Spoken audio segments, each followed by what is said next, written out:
Hello everybody, welcome back to the HardReset.Info channel. In today's video, I'll show you how to fix Bluetooth not connecting on your Motorola Razr 70 Ultra 5G.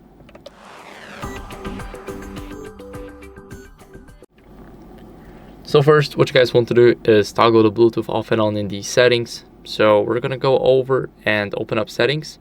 Now, of course, we need to go to connected devices, then connection preferences, and click on Bluetooth. Here we disable it and enable it back again. So after that, what are we going to do is we're going to try and connect to our device again. As you guys can see, they're not connecting, and even if I click it, then it will just not find it.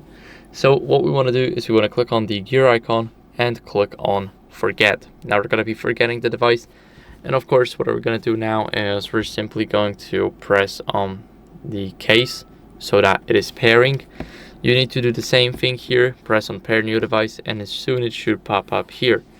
So they popped up, we can click on pair, and as you guys can see, they're connected.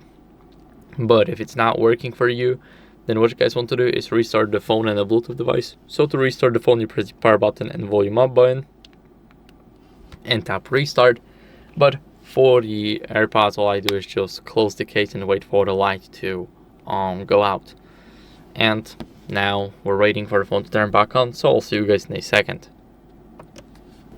Now after the restart, what you guys want to do is of course unlock the phone, and what we're going to do as a last resort is we're going to update our software to fix any connectivity glitches.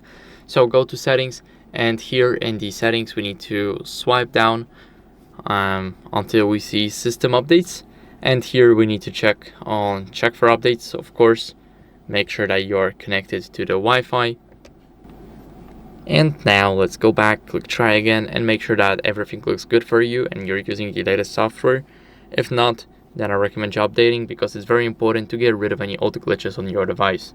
So that's it for the video. I hope it was helpful. If it was, then leave a like, subscription, and a comment, and I'll see you in the next one. Bye.